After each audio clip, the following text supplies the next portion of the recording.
Revenge is a dish best served soiled. This is the tale of how I discovered my girlfriend of over 3 years was cheating on me and how I got my vengeance. This occurred almost a year ago, so it's wonderful to have it all written down. I've been thinking about it for a long. It certainly feels relieving, and I've tried to make it as interesting as possible. Thanks for reading in advance. I guess I should begin by telling you how I met my girlfriend and how she grew to mean so much to me. In the summer of 2016, I met Sarah during a yoga session. I never saw myself going to anything like that. The stupid spandex, the holier-than-thou attitude, the way everyone spoke to one another like they were high.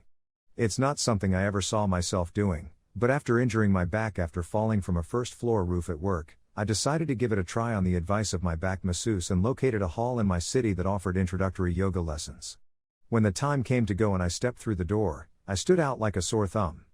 Everyone was dressed to the nines in their finest yoga attire, while I wandered in wearing bog normal shorts and t-shirt, looking like someone from a cowboy movie strolling into a sci-fi movie set. Of course, I wanted to turn around and go, but the lady teaching the class saw my terrified expression and walked up to me and said hello. I explained why I was there and that I didn't feel very comfortable, but she suggested that I give it a go since she felt it would help my back issues, and if it didn't, well, no harm, no foul. At that time, I felt better and decided, screw it, I may as well attempt to get my money's worth, even if it meant looking like a sick pretzel. When I glanced across the room, I saw the identical face of dread that I had undoubtedly been portraying. That was Sarah. She'd just recently discovered she had scoliosis, after years of being misdiagnosed and told, among other things, that it was all in her brain. She was there with her mother, who was there to provide emotional support and to monitor her progress. I was drawn to her in the same manner that a drowning person is drawn to a life ring thrown to them after seeing her. After the yoga teacher spoke with her, she called me over and suggested that it was Sarah's first time as well, so maybe we can sit next to each other and provide each other some support. I told her it was okay with me, and she smiled and nodded, so I went over. We hit it off immediately away, and my feelings shifted from humiliation to serious enjoyment as we both tried to blend in with the rest of the class. We were still chatting after the lesson ended, and I felt a true connection and butterflies in my stomach, and as we said our goodbyes, we met one another's eyes, and she smiled at me with a purity that left me weak at the knees for the first time in my life. I wouldn't have gone back if I hadn't met her, but I decided to attend the following week, and as I walked in, I had those butterflies in my stomach again, wanting to see her face. But she wasn't there. As I sat there, I had a sense of absolute dreadness and wondered, what the am I even doing here? I felt a grief that was difficult to define. It reminded me of going to a vacation caravan park with my grandmother and cousins when I was around 12 and there was this enormous center with pool tables and amusements and all that stuff. I remember seeing this lady there every night for a week and falling in love with her straight away, didn't say a single thing to her right away, but built myself up so that I was going to attempt to talk to her on the final night at the disco, but she wasn't there when we got down. I'll never forget the melancholy I felt as we drove home. That girl had walked out of my life, and she probably had no idea she had walked into it. When I didn't see Sarah, I felt the same agonizing grief. I knew nothing about her, had no method of reaching her, and felt a strange grief that was difficult to describe. About 4 months later, I was working on a roof, rebuilding a truss that had been damaged in a storm, when we decided to take a break. As we made our way back to the van, the homeowner came out and asked if we wanted cups of coffee. We agreed, and she brought us coffee and cookies. I remembered her face from someplace as soon as I saw her, but I couldn't place her for the life of me. It wasn't until that night, after racking my brains, that I realized I'd seen her previously in that yoga hall, and it was Sarah's mother. The second day, I returned to complete the work, and the same thing happened. We took a break, walked down towards the van, and the lady came out, asking if we needed some coffee. After we finished, I returned the cups and biscuit wrappers to her and inquired how her daughter was doing and whether she was still experiencing back difficulties. She appeared astonished, but smiled and said sure, before asking how I knew her. When I told her I'd met her at a yoga class months before, she chuckled and said she recalled me now. I then handed her a card with my phone number printed on it and asked if she could get her daughter to text me since I needed to contact her. Shoot my shot, I thought, and now I wish I hadn't. Sarah texted me that night, asking how I was and said she had searched for me again in the yoga hall but I wasn't there. She had gone back the week after I had since she assumed it was bi-weekly. We reconnected shortly after, struck it off again, and after 8 months she moved in with me. She was the most gorgeous person I'd ever met, as well as the most humorous, brilliant, and loving person I'd ever encountered. She had a whimsical beauty about her, pointed ears and defined features. Female reminded me of a she elf or something, and I genuinely believed I had found my soulmate. She had moved into my house, and everything was going swimmingly. She was on disability and received personal independence payments, as well as steroid injections for her scoliosis, which, coupled with medications and exercises, kept her discomfort at bay. We would take turns cooking while she cleaned and cared for our cat Mitzi. I was also earning decent money, so we were in a wonderful financial situation. When I came home from work, we'd always do stuff like go on walks or whatever, just to be in each other's company. At this time, I was really considering proposing to her. Around Halloween 2019, things began to alter. Our life was usually pretty busy, but there were times when she wasn't, and that was great with me. We'd work around postures that were comfortable for her due to her back issues, but I'd say she had a strong drive in general. Around October, she began to complain a lot about her back hurting more, particularly just before we'd normally go to bed together. After that, whenever we had, it wasn't passionate or intense, it seemed like we were going through the motions. She began whining when we were in the thick of it, so I had no choice but to quit. I began to feel frustrated, but I was certain that it was simply a phase and that we'd get through it together. The thing is, she seemed to be okay in other elements of her life, even cheerful. The first genuine red sign for me was when she stopped expressing me love altogether in December. She simply became chilly towards me, as if she was offended when I wrapped my arms around her or attempted to take her hand in mine. She was the one with the hands in her hair and the frequent confirming hugs, kisses, and embraces. When we sat on the sofa, she was almost on top of me. That all came to an end for Mitzi, but not for me. Yes, I became envious of our cat. We were in the new year at this time, and I suspected her of cheating. She had been nasty towards me, so I tried to increase my labor around the home, but nothing was good enough.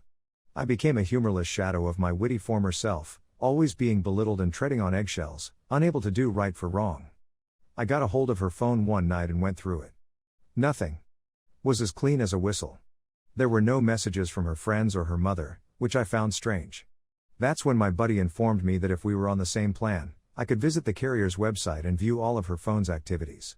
We were on the same plan, and I was responsible for her phone. That night, I signed into my BT account, went to mobile, then her number, began sifting through, and there it was, thousands of messages and phone calls to this one number. It had begun 6 months before, and it included dates, hours, and the length of the calls. She'd talk to and text this person for hours while I was at work, erasing everything before I came home, then quitting cold turkey when I got back. I searched the number and found a nearby garage where she had previously had her vehicle repaired. I recall it taking a while to be mended and her grumbling a lot. The entire thing seemed to be a lengthy drawn-out event in more ways than one. I was already certain she was having an affair at this point, so having it verified was more of a relief than anything else. I wanted to catch her in the act rather than have her try to gaslight me and wriggle out of the situation, so I learned all I could about this man. I found out where he lived, that he had a young wife and kid, what vehicle he drove, and even stepped in to inquire about costs so I could see this person in the eyes and get a feel for him. Carl with a K was his name. I knew the affair was physical for a variety of reasons, but the fact that their phone conversations and messages came to a halt between 1 and 2 p.m. every day indicated to me that this was the time they were meeting up. I had all kinds of ridiculous schemes, like borrowing a friend's vehicle and sitting at the end of the block until she drove away. Then following her to where she was meeting this man and jumping out the car like a surprise. But there were too many variables, and I'm no private investigator. When I drove by his garage at 1:30, her vehicle was simply sitting there, and the building was closed up, so the riddle was answered. I was at my wit's end, ready to tell her I knew everything and get the out of my home, when she asked if it would be okay to go away to a spa facility for the weekend. Alone. She claimed she was sad since her back was getting worse, and that this location would be fantastic to assist with that because of all the activities she could do. That she may return invigorated and as if she were a new person.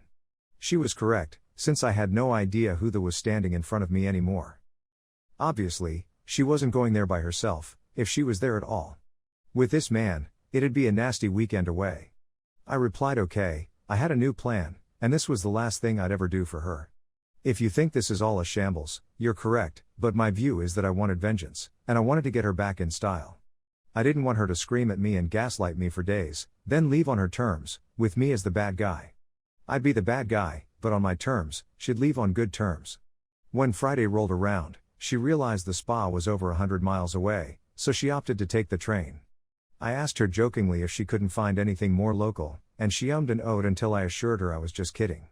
I left work a few hours early and drove her to the train station, despite her complaints that she would take a cab, since I wanted to see her go. We get there, and you can guess whose vehicle I see as I hunt for a parking space. That's Carl, with a K. I decide that screw it, I'm going to have some fun and make her squirm, so I park right next to him. They're right next to each other door to door, and she instantly gets anxious because she doesn't know where to look. I'm pretending to seek for anything to drag out the moment, and the atmosphere is razor sharp at that point. What occurred next actually compelled me to deviate from my plan. She began to chuckle quietly.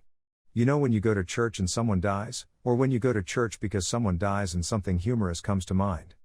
And it becomes mental pain trying to think about anything else while attempting to stop oneself from laughing maniacally? She's frantically trying not to laugh, I'm pretending not to see, she's tapping her hand on her pant leg, and out of the corner of my eye, I see him, his head on the steering wheel. She genuinely laughs, but immediately disguises it as a cough and begins cleaning her throat. I start tapping my back and I'm just thinking to myself, I can't wait to have you back. We've all been the brunt of a joke at some point in our lives, whether it's from passive-aggressive coworkers or when you stand up to give a speech at school with a face redder than the devil himself. But you never anticipate such nonsense from individuals who are meant to be on your side, even if you are scheming against them at the time. I helped her carry her belongings into the train station, made sure she was on the right track, said goodbye, and went away. Carl with the K's automobile was nowhere to be seen by the time I got out, so I went back home, calmed myself, and followed out my plan. My strategy was simple but effective. I had a locksmith come out and replace the locks. I then proceeded to bundle all of her clothing and possessions into bin bags and stack them against the side of the home. With the sound of her laughing at me echoing in my ears on Friday night, I did something I never thought I could accomplish. I grabbed Mitzi's litter box, went around the side of the house with it, unzipped the trash bag with Sarah's possessions, dumped everything in, gave the bag a good shake, and tied it up again. At the time, I saw it as a case of cause and effect. She essentially forced me to put cat excrement in with her items. If you think I'm a jerk, you're probably correct. I'll never win an award for being the nicest neighbor on the block. If I don't like you after 5 minutes of meeting you, I probably won't like you for the rest of my life, and the only time I'd take out your garbage is if you were the trash. If you do break through those walls, I believe you will find me to be a devoted and loving person. I did nothing to deserve being cheated on, except maybe throwing cat litter in with her belongings, but that was after the fact. I spent Saturday in a funk, responding to her SMS with whatever enthusiasm I could generate, which wasn't much. I complained of a horrible headache caused by a hangover I didn't have, and the messages stopped.